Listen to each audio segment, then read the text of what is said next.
ওই দিনের মুসিবত এমন মুসিবত কেউ কাউরে চিনবে না। আল্লাহ তাআলা বলেন, ইয়াউমা ইয়াফিরুল মারউ মিন আখিহি ওয়া উম্মিহি ওয়া আবিহি ওয়া সাহিবাতিহি ওয়া বানিহি লিকুল্লি ইমরিইন মিনহুম ইয়াউমা ইযিন শা'নুন ইউগনি। কিয়ামতের দিন ভাই ভাইয়ের থেকে পলায়ন করবে, ওয়া উম্মিহি ওয়া আবিহি, পিতা মাতার থেকে পলায়ন করবে, ওয়া সাহিবাতিহি ওয়া বানিহি, স্ত্রী সন্তানদের থেকে পলায়ন করবে। দুনিয়ায় একটা বাবা 14 ঘন্টা 16 ঘন্টা 18 ঘন্টা ডিউটি করে, অনেকে দেশে করে অনেকে বিদেশে করে। সারাদিন পরিশ্রমের পর এই লোকটা যখন বাসায় ফিরে মা বাবার চেহারা দেখে, স্ত্রী সন্তানের চেহারা দেখার সাথে সাথে তার 16 ঘন্টা 18 ঘন্টার কষ্ট দূর হয়ে যায়।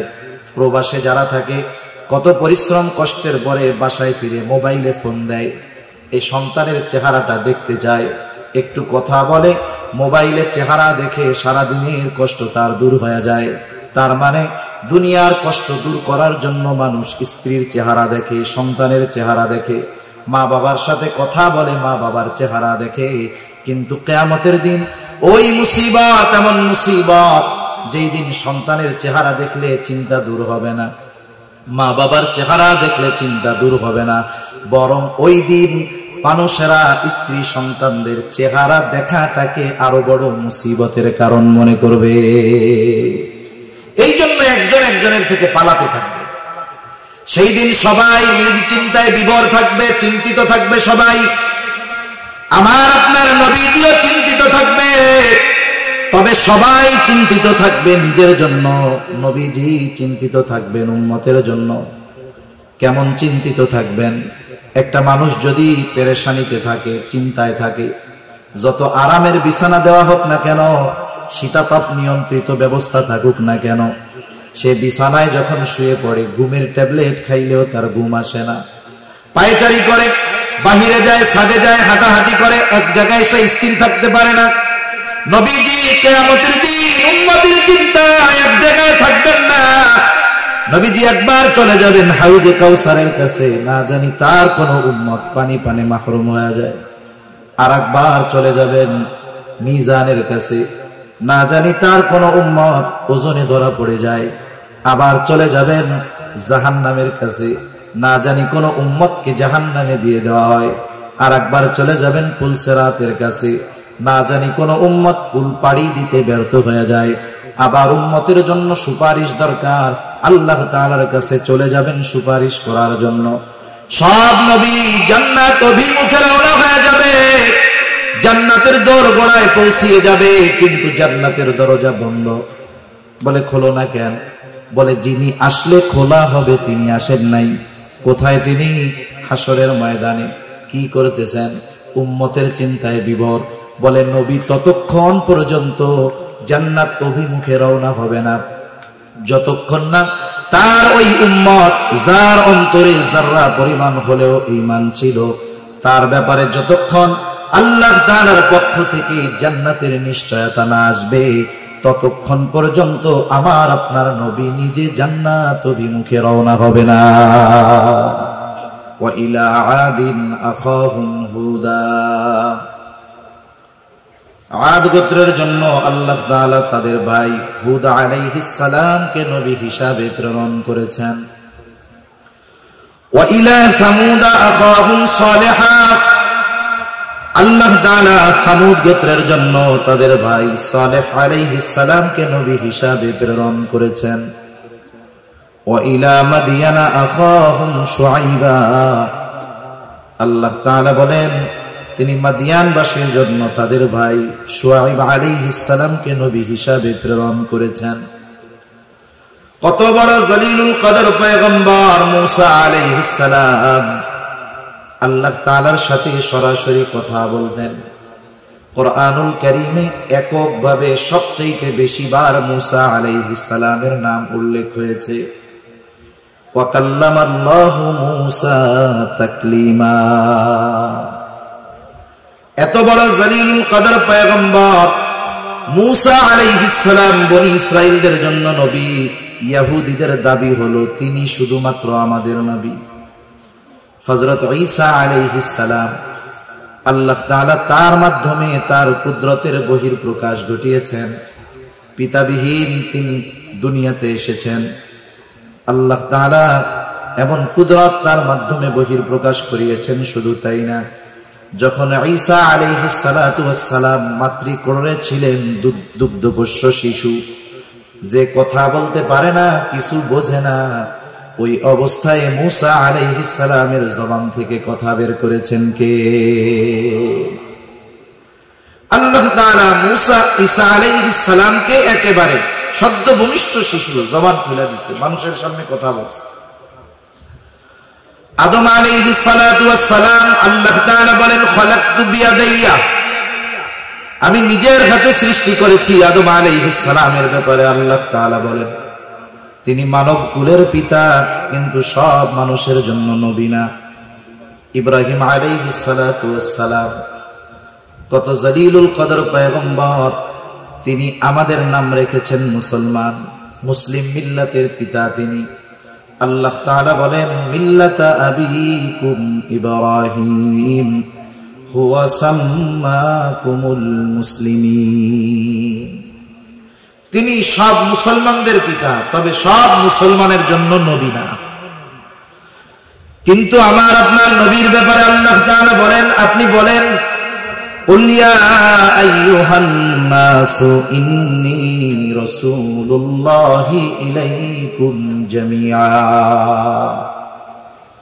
আপনি বলেন আমি তোমাদের সকলের জন্য আল্লাহ তাআলার পক্ষ থেকে প্রেরিত রাসূল, প্রেরিত হয়েছি। তাহলে আমার আপনার নবী কোন গোত্র, কোন বংশ, শুধুমাত্র আরবের জন্য নবী নয়। আল্লাহ তাআলা জানিয়ে দেন আমার আপনার নবী হলেন সকলের জন্য নবী। এই সকলের জন্য নবী দ্বারা কি শুধু এই পৃথিবীবাসী তাদের জন্য নবী, বা শুধুমাত্র মানুষ আমার আপনার নবী কি শুধু তাদের জন্য নবী? বিষয়টা এমন নয়, বরং গোটা সৃষ্টিকুলের সকলের জন্য নবী হলেন আমার আপনার নবী।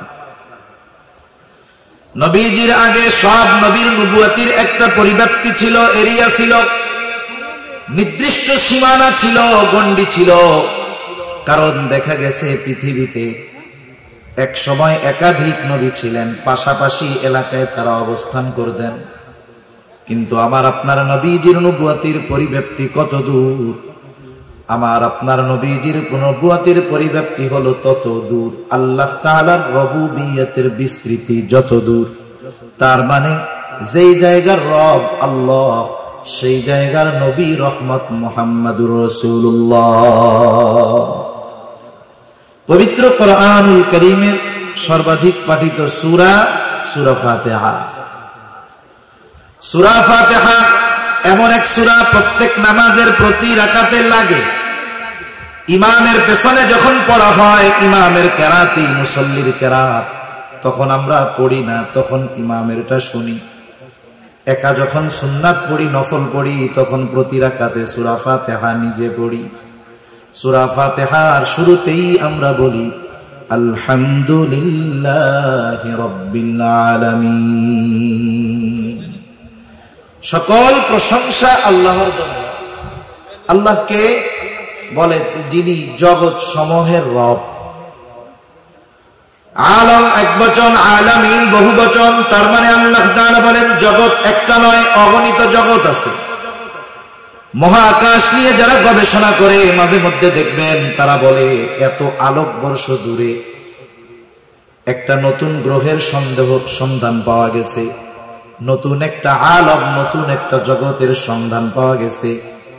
গোটা পৃথিবী ব্যাপী তোলপাড় সৃষ্টি হয়ে যায় যে পৃথিবীবাসী নতুন করে একটা স্থানের সন্ধান পেয়েছে, ওই জায়গায় মানব বসতি স্থাপন করা হবে।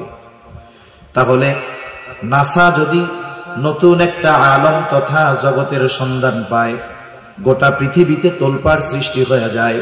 কিন্তু আল্লাহ তাআলা ১৫০০ বছর আগে আল্লাহ তাআলা কোরআনুল কারীম নাজিল করে জানিয়ে দিলেন যে শোনো, এই জগৎ শুধু একটা জগৎ এমনটা নয়, বরং এই পৃথিবী একটা জগৎ এমনটা নয়, বরং আরো অগণিত জগৎ যিনি সৃষ্টি করেছেন তিনি কে? অগণিত জগৎ।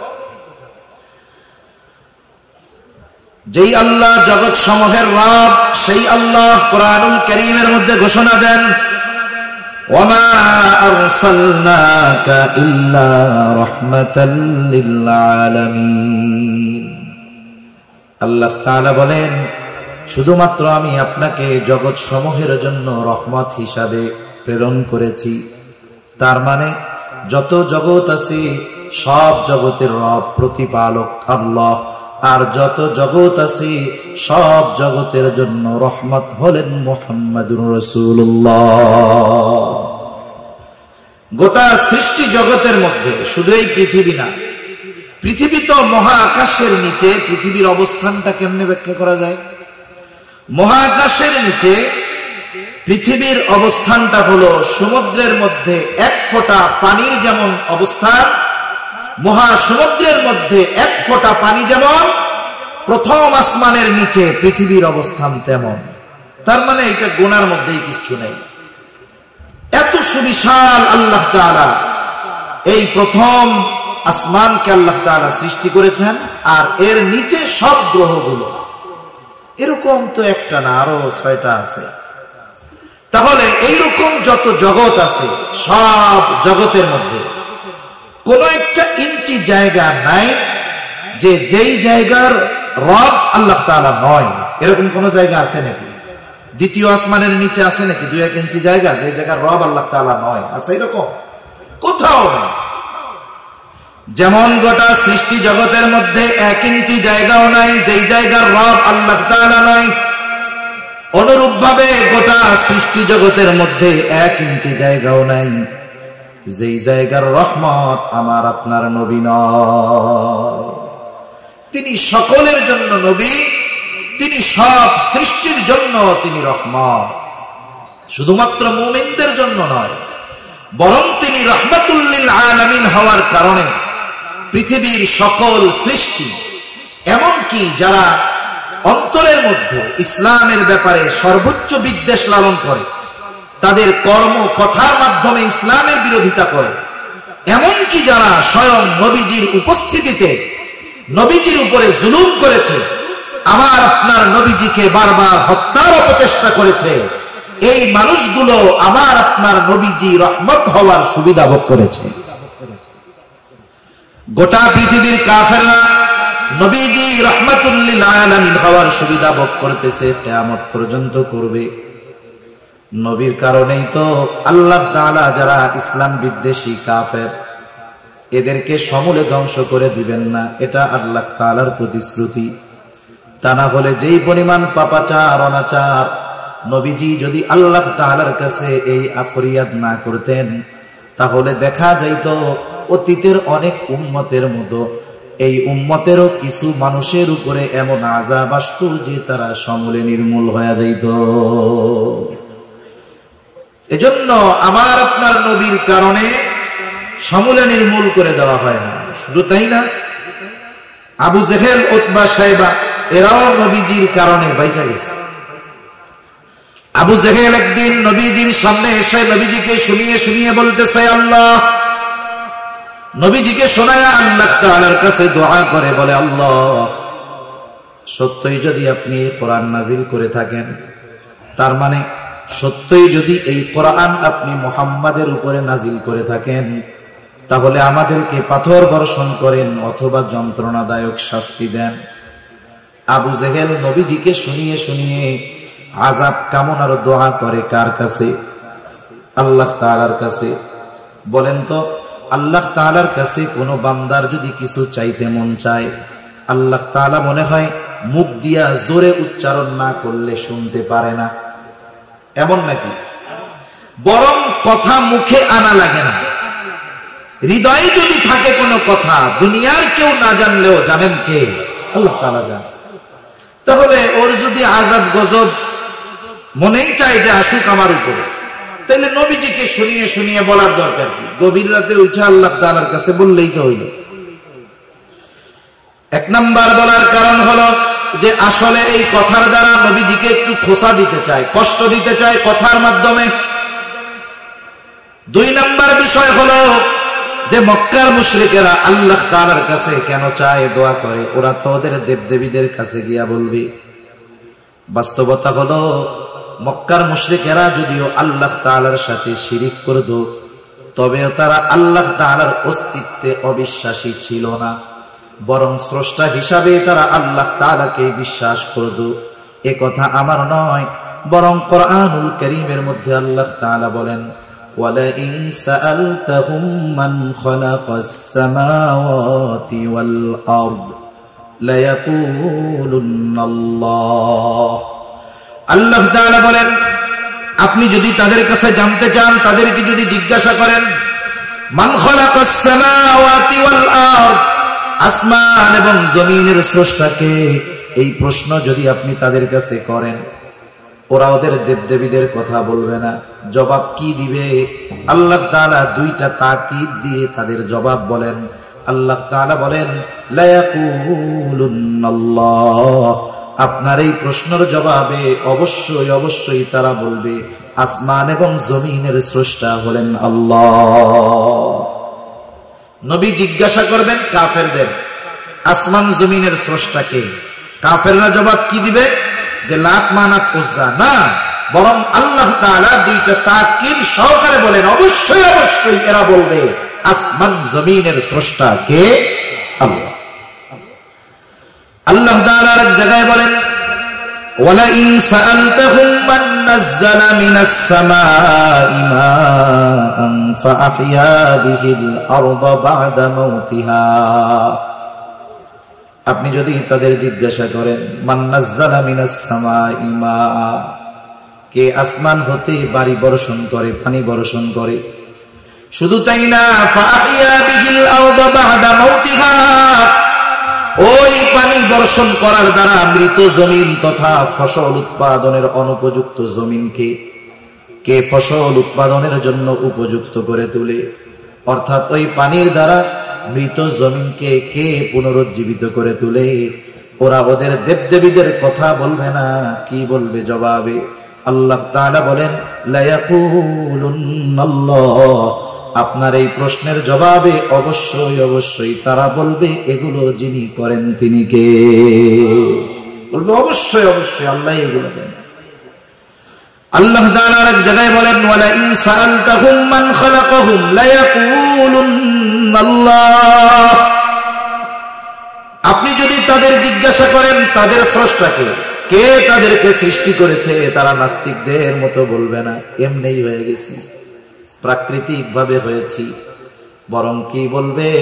লায়াকুলুন্নাল্লাহ, অবশ্যই অবশ্যই আমাদের স্রষ্টা হলেন আল্লাহ। তাহলে আল্লাহ তাআলার অস্তিত্বের ব্যাপারে তাদের কি দৃঢ় বিশ্বাস ছিল, কিন্তু তারা এমন কিছু আল্লাহ তাআলার সাথে শিরক করত যার কারণে তাদের এই বিশ্বাস মূল্যহীন হয়ে গেছে, কোনো দাম নেই। আবার নবীজি এক জায়গায় বলেন, আবু জেহেল আল্লাহ তাআলার কাছে দোয়া করেছে, আল্লাহ তাআলা আবু জেহেলের দোয়াও কবুল করেছেন। বদরের দিন সকাল বেলায় আবু জেহেল আল্লাহ তাআলার কাছে দোয়া করে বলে, আল্লাহ, আজকে যারা হকের উপরে আছে, সত্যের উপরে আছে, আপনি তাদেরকে বিজয় দান করেন। নবীজি বলেন, আল্লাহ তাআলা আবু জেহেলের দোয়া কবুল করেছে। বদরের দিন যারা হকের উপরে ছিল, সত্যের উপরে ছিল, আল্লাহ তাআলা তাদেরকেই বিজয় দান করেছে। তাহলে নবীজিকে শুনিয়ে শুনিয়ে আল্লাহ তাআলার কাছে বলার উদ্দেশ্য হলো নবীজিকে কষ্ট দেওয়া। সে কেমন যেন নবীজিকে বলতে চায়, আসলে উপযুক্ত আমি ছিলাম, তা তোমার কাছে আল্লাহ তাআলা পাঠাইছে। ও কেমন যেন আল্লাহর কাছে বলে, আল্লাহ, আমি কত প্রভাবশালী মানুষ, আমার পেছনে কত লোক আছে, আমার সম্পদের অভাব নাই, আমার মতো লোক থাকতে আপনি ওনার কাছে কোরআন নাজিল করলেন, এটা কেমন হইল? এর আগে আমারে পাথর মেরে শেষ করে দিলেন না কেন? অনেক মানুষ আছে আরেকজনের সাথে তার শত্রুতার প্রয়োজন নাই, তার প্রতিবেশী, তার বন্ধু, তার পরিচিত জনের উন্নতি অগ্রগতি, তার প্রতি তার অন্তরে হিংসার বীজ বপন করে দেয়, অটোমেটিক শত্রু হয়ে যায়। হয় কি হয় না? অনেক সময় তো মানুষ অনেকের উন্নতি দেখে বলে, এই লোকটার এই অবস্থা হইলো, আরে আল্লাহ, এই লোকটা এরকম হইলো, এই দৃশ্য দেখার আগে, এই কথা শোনার আগে আমি মরলাম না কেন? এরকম বলে না অনেকে? এগুলো কি খবর শুনলাম? এগুলো শোনার আগে মরলাম না কেন? এই যে বলতেছে মরলাম না কেন বা আমার মরণ হলো না কেন, এই টাইমে যদি আজরাইল এসে বলে যে তোমার তো মরতে মন চায়, তাহলে আমার সাথে চলো, ও কি মরতে চাইবে নাকি? ও বলবে দুরু মিয়া, আমি কি মরতে চাইছি? এমনি এমনি কইছি। তার মানে চিন্তা করেন পরশ্রী কাতরতা, হিংসা কেমন এক রোগ যে এটার কারণে অনেক সময় মানুষ নিজের মৃত্যুও কামনা করে। এজন্য বুজুর্গদের সুহবতে যাওয়া দরকার আমাদের, যাতে আমাদের এই অন্তরের রোগগুলো দূর হয়ে যায়। অন্তরের রোগ এটা জটিল এক জিনিস। যেমন পৃথিবীতে যত ভয়ানক রোগ আছে, মরণ ব্যাধি, দেখবেন এই মরণ ব্যাধি যে রোগগুলো, এই রোগগুলোর আলামত শরীরের বাহির অংশে প্রকাশ পায় খুব কম। হার্টের রোগ আপনি বাহিরে কিছু দেখবেন না, ভিতরে ক্যান্সারের জীবাণু দেহ খেয়ে ফেলছে, বাহিরে কিছুই টের পাওয়া যায় না। এই হিংসা হলো মানুষের ঈমান ধ্বংস করা, আমল ধ্বংস করার অন্যতম এক রোগ। এজন্য আল্লাহ তাআলার কাছে দোয়া করা, যারা এই রুহানি চিকিৎসক, অন্তর পরিশুদ্ধ করার চিকিৎসক, যারা হক্কানি বুজুর্গানে দ্বীনের সুহবতে গিয়ে আমাদের দিলগুলোকে পরিষ্কার করা দরকার, ঠিক কিনা বলেন? তা আবু জেহেল এই কথা নবীজিকে শোনায় শোনায় বলতেছে, মানুষ যখন আমাকে আপনাকে কোনো কথা বলবে, তিরস্কার করে, খোঁচা মেরে, মানুষ হিসাবে স্বাভাবিক আমার আপনার খারাপ লাগতেই পারে, ঠিক কিনা বলেন? আবার অনেক সময় অনেক ভদ্র মানুষ আছে, মানুষ যদি তাকে তিরস্কার করে কিছু বলে চুপ করে থাকে। সবাই তো আর একরকম না। মনে করেন কতজন হুজুরদের বলে জঙ্গি, মোল্লা, মানুষের বাড়িতে খায়, এই করে সেই করে। দেখবেন কিছু মানুষ আছে শরীফ মানুষ, উনি খালি শুনে, কিছু বলে না, মাথা নিচু করে চলে আসে। আবার অনেক সময় অনেকে আছে যে তিনি খুব ভদ্র, সাথে আছে এক বন্ধু, এটা খুব চেতা। এখন ওই ভদ্র মানুষকে কেউ যদি তিরস্কার করে, সে যদিও কিছু না বলে, অনেক সময় চুপ থাকা, জবাব না দেওয়া, এটাই বড় প্রতিবাদ, ঠিক কিনা? এজন্য রহমানের বান্দাদের যত গুণাবলী আছে, এর মধ্যে একটা গুণ আল্লাহ তাআলা বলেন, ওয়াইদা খাতাবাহুমুল জাহিলুনা ক্বালু সালামা। আবু জেহেল নবীজিকে শোনায় শোনায় কথা বলে, নবীজি কিছু বলেন না। কিন্তু আবু জেহেল যে আমার আপনার নবীকে কষ্ট দিতে চায়, যে কথাগুলো বলতেছে, আল্লাহ তাআলা শুনেন কি শুনেন না? নবী ঠিক কিছুই বলেন নাই, কিন্তু আল্লাহ তাআলা জবাব পাঠায় দিলেন আমার আপনার নবীর জবান দিয়ে। আল্লাহ তাআলা বলেন, হাবিব, আসলে ওরা যা বলে, ওরা যা করে, ওরা যে শাস্তি কামনা করে, তার চাইতে কঠিন বিষয়ের উপযুক্ত তারা। কিন্তু শাস্তির উপযুক্ত হওয়ার পরেও কেন আমি শাস্তি দেই না, শুনে নেন।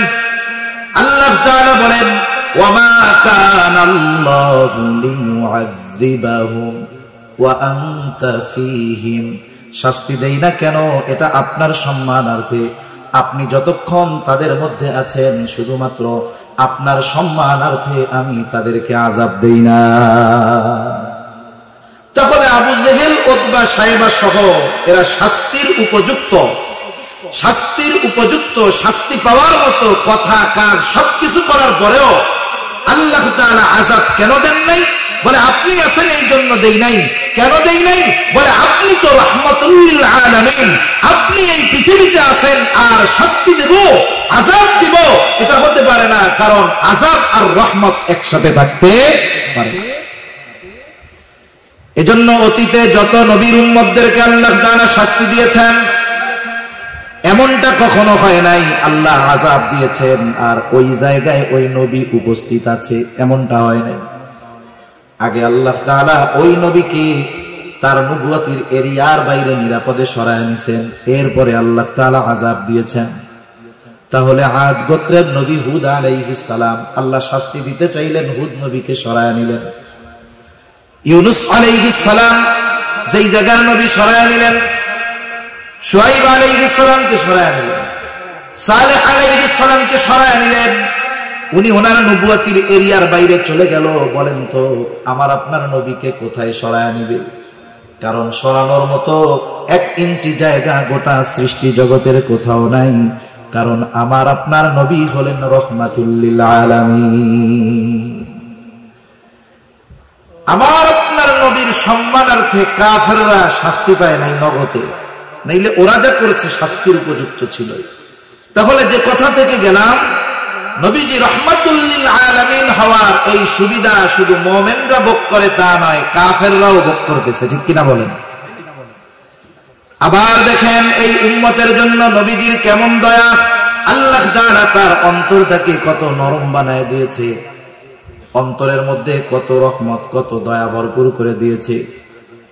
আব্দুল্লাহ ইবনে আমর ইবনুল আস রাদিয়াল্লাহু তাআলা আনহু থেকে বর্ণিত, নবীজি কোরআন থেকে তিলাওয়াত করলেন যা আল্লাহ তাআলা ইব্রাহিম আলাইহিস সালামের ব্যাপারে নাজিল করেছেন। কোরআনে কি নাজিল করেছেন? আল্লাহ কোরআনুল কারীমের 13তম পারা সূরা ইব্রাহিমের মধ্যে আল্লাহ তাআলা ইব্রাহিম আলাইহিস সালাম তার গুনাহগার উম্মতের জন্য ক্ষমা চেয়ে আল্লাহ তাআলার কাছে দোয়া করেছেন।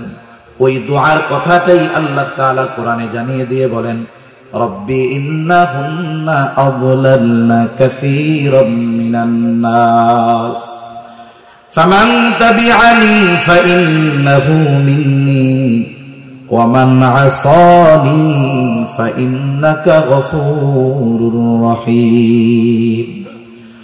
ইব্রাহিম আলাইহিস সালাম বলেন, ও রব, এই প্রতিমাগুলো এই মূর্তিগুলো অধিকাংশ মানুষকে পথচ্যুত করে ফেলেছে।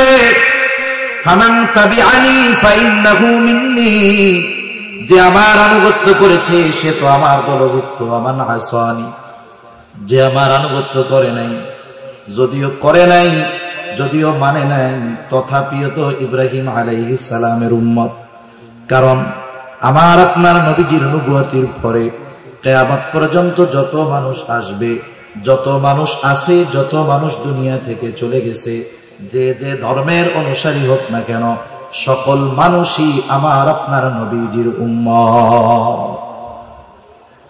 অনেক সময় এমনটা হয় যে বাধ্য সন্তানের চাইতে মা বাবা অবাধ্য সন্তানকে নিয়ে চিন্তিত বেশি থাকে, দোয়া তার জন্য বেশি করে, তার কথা মানুষের কাছে বেশি বলে। সন্তান অবাধ্য কিন্তু তার জন্য বেশি চিন্তিত থাকে। কেন? বলে মুহাব্বতের কারণে। চিন্তা করে যেগুলো তো বাধ্য ওগুলো তো একটা রাস্তা হইছে, কিন্তু যেটা অবাধ্য এটার কি হবে। মা বাবা সন্তান খারাপ হওয়ার পরেও তাকে ত্যায্য পুত্র করে দেয় না, বের করে দেয় না, বরং তার পরিবর্তনের জন্য আল্লাহ তাআলার কাছে দোয়া করে, মানুষের কাছে বলে, উলামায়ে কেরামের কাছে বলে, দেখেন একটু কিছু করা যায় কিনা। কেন করে? মুহাব্বতের কারণে। বলেন তো, মা বাপ সন্তানকে যত মুহাব্বত করে তার চাইতে নবী তার উম্মতকে মুহাব্বত কম করে না বেশি করে? কত বেশি করে এটা মাপা যাবে না, পরিমাপ করা যাবে না। কত ভালোবাসে নবী। আসলে আমাকে আপনাকে ভালোবাসে কে? দুনিয়াতেও এটা মোটামুটি বোঝা যায়। মুসিবতে বিপদে যে পাশে থাকে আসলে সে ভালোবাসে। মুখ দিয়া শুধু বললে হবে না ভালোবাসি ভালোবাসি, কিন্তু বিপদের সময় নাই। বাস্তবে এই সব মানুষ ভালোবাসে না। বাস্তবে ভালোবাসে তারা বিপদে পাশে থাকে যারা। এই দুনিয়ার বিপদ চোখ বন্ধ হবে, বিপদ শেষ। আসল বিপদ তো কিয়ামতের দিন, আসল বিপদ তো মুসিবতের দিন। দুনিয়ার বিপদে, দুনিয়ার মুসিবতে সন্তান যদি বিপদে পড়ে বাবা সাহায্যের জন্য দৌড়িয়ে যায়, ভাই বিপদে পড়লে ভাই যায়, বাবা পড়লে ছেলে যায়, ছেলে পড়লে বাবা যায় সাহায্য করার জন্য। বলেন তো, কিয়ামতের দিন যখন কেউ মুসিবতে পড়বে, বাবা মুসিবতে পড়লে সন্তান কি বাবার পাশে এসে দাঁড়াবে নাকি? ওই দিনের মুসিবত এমন মুসিবত কেউ কাউরে চিনবে না। আল্লাহ তাআলা বলেন, ইয়াউমা ইয়াফিরুল মারউ মিন আখিহি ওয়া উম্মিহি ওয়া আবিহি ওয়া সাহিবাতিহি ওয়া বানিহি লিকুল্লি ইমরিইন মিনহুম ইয়াউমা ইযিন শা'নুন ইউগনি। কিয়ামতের দিন ভাই ভাইয়ের থেকে পলায়ন করবে, ওয়া উম্মিহি ওয়া আবিহি, পিতা মাতার থেকে পলায়ন করবে, ওয়া সাহিবাতিহি ওয়া বানিহি, স্ত্রী সন্তানদের থেকে পলায়ন করবে। দুনিয়ায় একটা বাবা 14 ঘন্টা 16 ঘন্টা 18 ঘন্টা ডিউটি করে, অনেকে দেশে করে অনেকে বিদেশে করে। সারাদিন পরিশ্রমের পর এই লোকটা যখন বাসায় ফিরে, মা বাবার চেহারা দেখে, স্ত্রী সন্তানের চেহারা দেখার সাথে সাথে তার 16 ঘন্টা 18 ঘন্টার কষ্ট দূর হয়ে যায়। প্রবাসে যারা থাকে কত পরিশ্রম কষ্টের পরে বাসায় ফিরে মোবাইলে ফোন দেয়, এই সন্তানের চেহারাটা দেখতে যায়, একটু কথা বলে, মোবাইলে চেহারা দেখে সারা দিনের কষ্ট তার দূর হয়ে যায়। তার মানে দুনিয়ার কষ্ট দূর করার জন্য মানুষ স্ত্রীর চেহারা দেখে, সন্তানের চেহারা দেখে, মা বাবার সাথে কথা বলে, মা বাবার চেহারা দেখে। কিন্তু কিয়ামতের দিন ওই মুসিবত, এমন মুসিবত যেই দিন সন্তানের চেহারা দেখলে চিন্তা দূর হবে না, মা বাবার চেহারা দেখলে চিন্তা দূর হবে না, বরং ওই দিন মানুষেরা স্ত্রী সন্তানদের চেহারা দেখাটাকে আরো বড় মুসিবতের কারণ মনে করবে। এই জন্য একজন একজনের থেকে পালাতে থাকবে। সেই দিন সবাই নিজ চিন্তায় বিভোর থাকবে, চিন্তিত থাকবে সবাই। আমার আপনার নবীজিও চিন্তিত থাকবে, তবে সবাই চিন্তিত থাকবে নিজের জন্য, নবীজি চিন্তিত থাকবেন উম্মতের জন্য। কেমন চিন্তিত থাকবেন?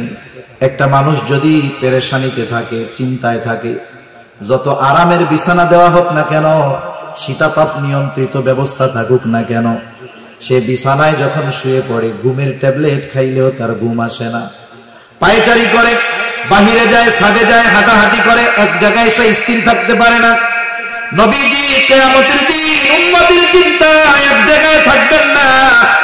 নবীজি একবার চলে যাবেন হাউজে কাউসারের কাছে, না জানি তার কোন উম্মত পানি পানে মাহরুম হয়ে যায়। আর একবার চলে যাবেন মিজানের কাছে, না জানি তার কোন উম্মত ওজনে ধরা পড়ে যায়। আবার চলে যাবেন জাহান্নামের কাছে, না জানি কোন উম্মতকে জাহান্নামে দিয়ে দেওয়া হয়। আর একবার চলে যাবেন পুলসেরাতের কাছে, না জানি কোন উম্মত পুল পাড়ি দিতে ব্যর্থ হয়ে যায়। আবার উম্মতের জন্য সুপারিশ দরকার, আল্লাহ তাআলার কাছে চলে যাবেন সুপারিশ করার জন্য। সব নবী জান্নাত অভিমুখে রওনা হয়ে যাবে, জান্নাতের দোরগোড়ায় পৌঁছিয়ে যাবে, কিন্তু জান্নাতের দরজা বন্ধ। বলে খোলো না কেন? বলে যিনি আসলে খোলা হবে তিনি আসেন নাই। কোথায় তিনি? হাসরের ময়দানে। কি করতেছেন? উম্মতের চিন্তায় বিভোর। বলে নবী ততক্ষণ পর্যন্ত জান্নাত অভিমুখে রওনা হবে না, যতক্ষণ না তার ওই উম্মত, যার অন্তরে যাররা পরিমাণ হলেও ঈমান ছিল, তার ব্যাপারে যতক্ষণ আল্লাহ তাআলার পক্ষ থেকে জান্নাতের নিশ্চয়তা না আসবে, ততক্ষণ পর্যন্ত আমার আপনার নবী নিজে জান্নাত অভিমুখে রওনা হবে না। তাহলে বাস্তবতা হলো মা বাবা কতটুকু ভালোবাসে, তার চাইতে বেশি ভালো আমার আপনার নবী আমাকে আপনাকে বাসে। ইব্রাহিম আলাইহিস সালাম তার উম্মতকে ভালোবাসে। এই জন্য আল্লাহ তাআলার কাছে কেমন যেন বলতে চায়, ও রব, যারা আমার আনুগত্য করে নাই তারাও তো আমার উম্মত, ফা ইন্নাকা গফুরুর রহিম। কেমন যেন বলতে চায়, আপনি তো গফুর, আপনি তো রহিম, আপনি চাইলে আমার এই গুনাহগার উম্মত গুলোকেও মাফ করে দিতে পারে। وقال عيسى عليه السلام إن تعذبهم فإنهم عبادك وإن تغفر لهم فإنك أنت العزيز الحكيم। ঈসা আলাইহিস সালাম তার গুনাহগার উম্মতের জন্য আল্লাহ তাআলার কাছে দোয়া করে বলে, ইন তুআযিবুহুম ফাইন্নাহুম ইবাদুক, আপনি যদি তাদেরকে শাস্তি দেন তারা তো আপনারই বান্দা। ওয়া ইন তাগফির লাহুম ফাইন্নাকা আনতাল আজিজুল হাকীম, আর আপনি যদি তাদেরকে মাফ করে দেন, আরে আপনি তো আজিজ, আপনি তো হাকিম, আপনি মহাপরাক্রমশালী, মহাপ্রজ্ঞাময়। ঈসা আলাইহিস সালাম কেমন যেন বলে, আল্লাহ আমার উম্মত আপনার গুনাহগার বান্দাগুলারে আপনি মাফ করে দেন। দুই নবী তার উম্মতের জন্য ক্ষমা চেয়ে আল্লাহ তাআলার কাছে দোয়া করছে। নবীজি উম্মতের কথা তো সব সময় অন্তরে আছে। যার বাবা মারা গেছে সব সময় অন্তরে বাবার কথা থাকে না? থাকে। কিন্তু যখন আরেকজনের বাবাকে দেখে বাবার কথা একটু তখন বেশি মনে পড়ে। নবীজি সব সময় উম্মতের চিন্তা করেন, কিন্তু দুই নবী যখন উম্মতের ব্যাপারে দোয়া করছে উম্মতের কথা একটু বেশি মনে পড়ে গেছে। এবার নবীজি কি করলেন? ফারাফা ইয়াদাইহি ওয়া ক্বালা আল্লাহুম্মা উম্মতি উম্মতি ওয়া বাকা। নবীজি দুই হাত উঁচু করলেন, দুই হাত উঁচু করে বলতেছেন আল্লাহুম্মা উম্মতি, আল্লাহুম্মা উম্মতি, আয় আল্লাহ আমার উম্মত, আমার উম্মত। আর দুই চোখ দিয়ে অজরে পানি ঝরে পড়তেছে। নবীজি কান্না করেন আর এটা বলতেছেন আমার উম্মত, আমার উম্মত। আল্লাহ তাআলা জিবরাইল আলাইহিস সালামকে বলে, জিবরাইল যাও মুহাম্মাদের কান্নার কারণ জিজ্ঞাসা করো। জিবরাইল আলাইহিস সালাম চলে এসেছে, এসে জিজ্ঞাসা করে আপনার কান্নার কারণ কি? যদিও আপনার কান্নার কারণ আপনার মালিক জানে, এরপরেও তিনি শুনতে চায়। আরে আল্লাহ জানার পরে কেন শুনতে চায়? মাঝে মধ্যে আমি বলি, বৃহস্পতিবার বিকাল বেলায় মক্তবের বা হিফজখানার ছোট একটা বাচ্চা ওস্তাদের কাছে গেছে আসরের পরে, ওস্তাদের পাশে বসে শুধু কান্না করে, কিছু বলে না। ছোট বাচ্চা, বলেন তো বৃহস্পতিবারে কোন মক্তবের বা হিফজখানার ছোট বাচ্চা যদি হুজুরের পাশে বসে কান্না করে, কি জন্য কান্না করে ওস্তাদকে বলার দরকার আছে নাকি? বলেন তো কেন কান্না করে? ছুটি চায়, বাসায় যেতে চায়, ওস্তাদও বুঝে, জিজ্ঞাসা করে কান্না করো কেন? এবার কান্নার গতি আরো বাইরে যায়। ও চিন্তা করে আমি কাঁদতেছি কেন? হুজুর বোঝার পরেও আবার জিজ্ঞাসা করে কেন? হুজুর বলে তুমি যতই কান্নাকাটি করো লাভ নাই, কারণ আগে কও। এইবার কান্না জড়িত কণ্ঠে ছেলেটা ওস্তাদের কাছে বলে, ওস্তাদ আমার আম্মাকে একটু দেখতে মন চায়, ছোট ভাইটাকে একটু দেখতে মন চায়, একটু ছুটি দেন, বাড়িতে যাব। ওস্তাদ এবার একটা হাসি দিয়া বলে, যাও আগামীকাল মাগরিবের আগে চলে আসবা। এখন কথা হলো, ছাত্রের কান্নার কারণ জানার পরেও ওস্তাদ ছাত্রর মুখে শুনতে চায় কেন? বলে এটা হলো ওস্তাদ আর ছাত্রের মধ্যে মহব্বতের বহিঃপ্রকাশ। নবীজি কান্না করে কেন জানার পরেও কেন আল্লাহ শুনতে চায়? বলে এটা হলো আমার আপনার নবীর প্রতি আল্লাহ তাআলার ভালোবাসার বহিঃপ্রকাশ। উম্মতের ব্যাপারে সব কথা খুলে বলছে জিবরাইল আলাইহিস সালামকে। জিবরাইল আলাইহিস সালাম গিয়ে বলে, আল্লাহ আপনার হাবিবের কান্নার কারণ তার উম্মত।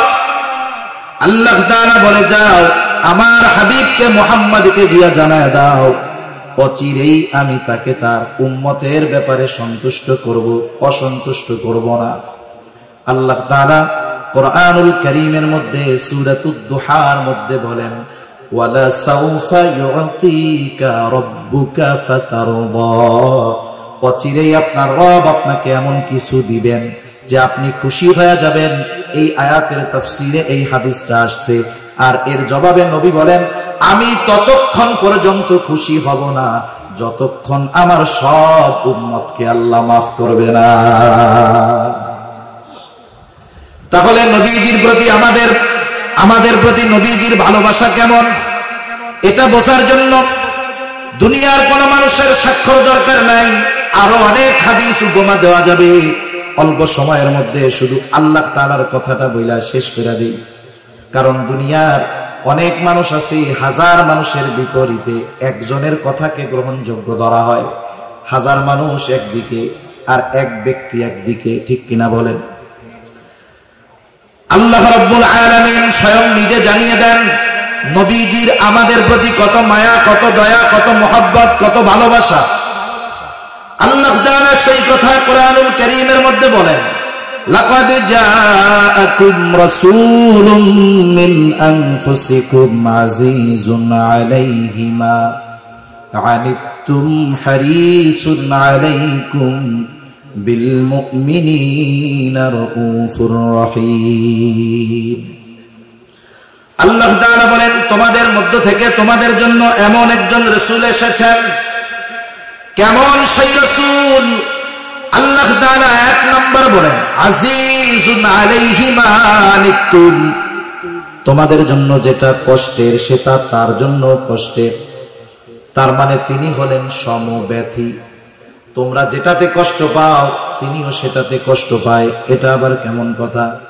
আমার হাত কেটে গেছে, আমার পা কেটে গেছে, হাত ভেঙে গেছে, কষ্ট তো আমি পাবো, আপনি কেমনে পাবেন? এই যে একজনের কষ্টে আরেকজন যে কষ্ট অনুভব করে, এটার মূল কালেকশন হলো মহব্বত, ভালোবাসা।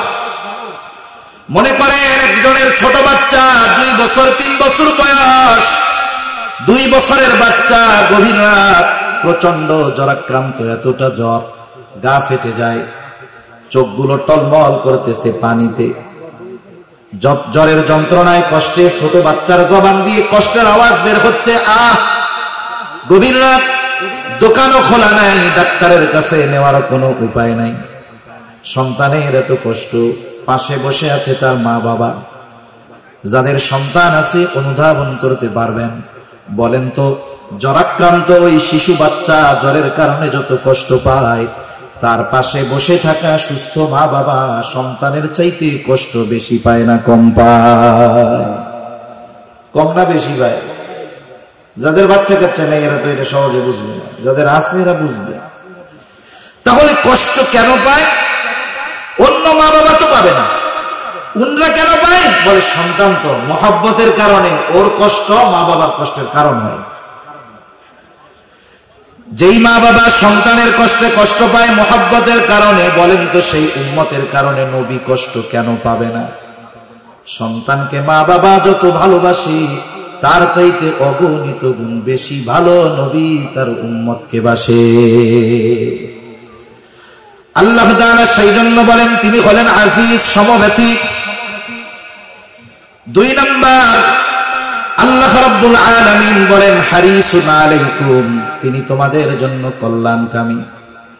তবে মুমিনদের জন্য আল্লাহ তাআলা নবীজিকে বিশেষ অনুগ্রহ বলে অভিহিত করেছেন। আর এক জায়গায় আল্লাহ তাআলা বলেন লাকাদ মান্নাল্লাহু আলাল মুমিনিনা ইয বাআসা ফীহিম রাসূলাম মিন আনফুসিহিম, যে আল্লাহ তাআলার বিশেষ অনুগ্রহ মুমিনদের উপর যে তিনি তাদের মধ্য থেকে তাদের জন্য একজন রাসূল পাঠিয়েছেন। এই জন্য নবী মুমিনদের জন্য স্পেশাল অনুগ্রহ। এ কথাও আল্লাহ তাআলা বলেন এই রাসূল সবার জন্য সমব্যথী, কল্যাণকামী। তবে মুমিনদের জন্য স্পেশাল ভাবে তিনি কেমন? বলে বিল মুমিনিনা রাউফুর রহিম, তিনি মুমিনদের জন্য হলেন অতি সদয় পরম দয়ালু। রাউফুর রহিম হলেন আল্লাহ। রাউফুর রহিম কে? দুনিয়ার কেউ কি রাউফুর রহিম হতে পারে? যদি কেউ বলে আমার পীর সাহেব রাউফ রহিম, তাইলে তুমি বলতে হবে তুমিও বেঈমান, তোমার পীরও বেঈমান, ঠিক কিনা বলেন? রাউফুর রহিম একমাত্র আল্লাহ। ওই রাউফুর রহিম আল্লাহ, অতি সদয় পরম দয়ালু ওই মালিক নবীজির তার মুমিন উম্মতদের প্রতি কেমন দয়া, মায়া, মোহাব্বত, ভালোবাসা, এটা বোঝানোর জন্য স্বয়ং নিজের গুণবাচক শব্দ আমার আপনার নবীজির সাথে আল্লাহ ব্যবহার করেছেন। সুবহান। এই কথার দ্বারা এতটুকুই বোঝা যায় যে আসলে আমার আপনার নবীর উম্মতের প্রতি কেমন মায়া। শুধু যে মুমিনদের প্রতি নবীজির এই মায়া ছিল তা নয়, গোটা সৃষ্টি জগতের সকল মাখলুকের প্রতি নবীজির মায়া ছিল, দয়া ছিল, ঠিক কিনা বলেন? এজন্যই তো আল্লাহ তাআলা আমার আপনার নবীকে রহমাতুল লিল আলামিন হিসাবে অভিহিত করেছেন। আমাদের প্রতি নবীজির যে মহব্বত, এই মহব্বত আমাদেরকে অনুধাবন করতে হবে।